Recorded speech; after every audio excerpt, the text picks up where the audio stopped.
You just got your passport and now you're ready to take over the world. What's next for you to do? Well, that's why I'm here. Your boy, the Solo Traveler, already got your back.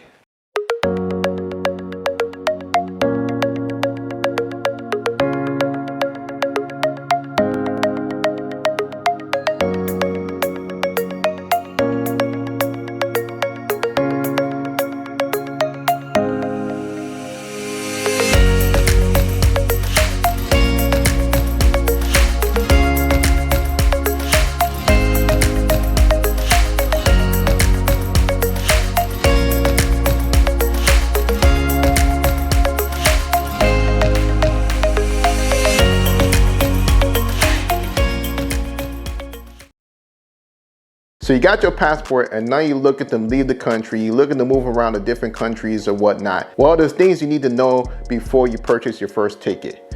First off, if you're looking to go to Latin America, make sure you start learning Spanish.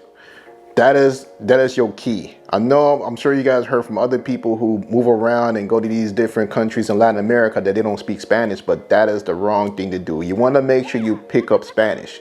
Even if it's just the simple words, you know, just the small stuff, the simple phrases or something like that, that will definitely help you out learning Spanish. And there's several tools out there that you can use to help you learn Spanish, such as you can use Duolingo on your phone as you move around. There's also Rosetta Stone. There's other tons and tons of stuff out there that you can use to learn Spanish. You can talk to people online and learn how to, you know, learn the language and things of that nature. So there is so many avenues for you to start learning. I'm sure you're probably in a city that has a lot of Hispanic people there.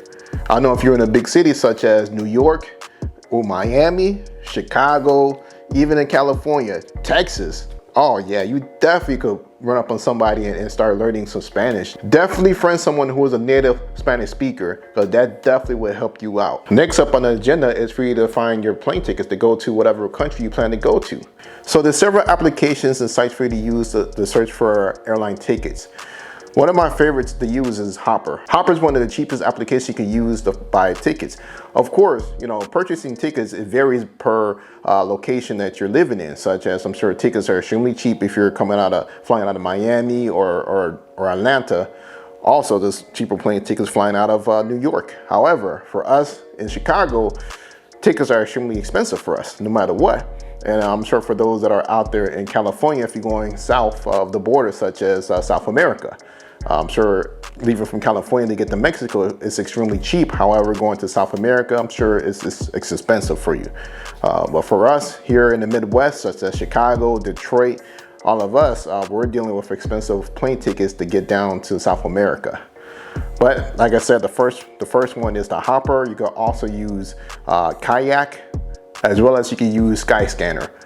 A lot of people, they have different apps that they use or even softwares or you know, websites that they go to search for plane tickets. So just make sure you go through each one of those and find out which one is best for you.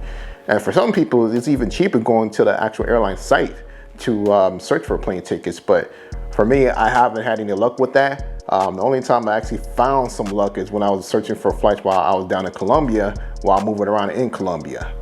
So next up, what you want to do is you want to find a place to stay.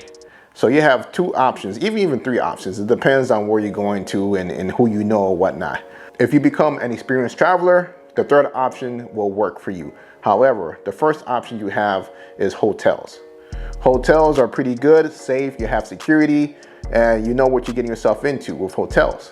However, the drawback is that you cannot purchase food and you cannot, you know, cook within these hotels unless you purchase a suite. And of course, we know that purchasing suites are a lot of money. Do you really want to put that on your budget as far as you know, getting a suite at a hotel when you can use that money towards something else? Also, with hotels, you're limited with the amount of guests that you can have coming in and out. So that could also be an issue. Secondly, you could go with the Airbnb. Airbnb is a good choice to use. However, a lot of Airbnbs don't have security. So sometimes that's a drawback that you're dealing with. But you do have the freedom of coming in and out whenever you want. You can purchase food, cook your own food at the place so you can save money. That's one of the big perks of having an Airbnb, as well as depending on the host that you're dealing with, they may allow you to have several guests come in and out. So that is also a perk. It all depends on which city, which country that you're at, which rules. And it all depends on what rules are being implemented for that area. Currently now in COVID-19, I know a lot of hosts are not allowing their guests to have additional guests coming in and out because they don't want to have that virus spread within their house that they're renting out or allowing Airbnb to use. So keep that in mind, that you may want to talk to your Airbnb host just to make sure if you're able to have guests in and out. But that is definitely a positive, the fact that you can save money and cook your own food within the place that you're staying at, as opposed to a hotel. And also another benefit, if you're someone who likes to rent cars, you're able to park your car within, where you're at with the Airbnb. At times hotels like to charge you for parking, and it all depends on the hotel. Of course, not all hotels, but you do have a selective few that are out there that will charge you for parking. The next tip will be renting cars. For me, I've actually rented cars a few times, only in 2 countries, which are Mexico and Dominican Republic. And one thing that you got to keep in mind is that some countries will put a hold on your credit card for using their rental cars. I know for a fact if you go to Santo Domingo and Dominican Republic, they will put a hold on your card until you come back, and then that's when they will release the hold and basically charge you what needs to be charged. I think Punta Cana, they don't do that as much anymore, but it's been a while since I've been to Punta Cana. However, in Mexico, I believe they put a hold as well, but it is extremely cheap to rent a car in Mexico.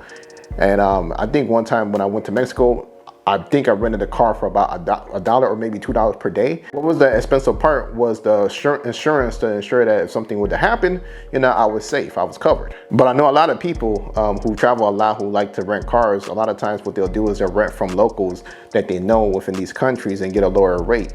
For me, I prefer to rent from the actual airport because I like the pick up and drop off service, as well as I want to make sure that the car is functioning properly, that I will not get stuck on the road anywhere. So that's the reason why I prefer renting from the airport than to rent from someone off the street or away from the airport. But once again, this is your boy, the Solo Traveler, ORD. Thanks again for checking out my video.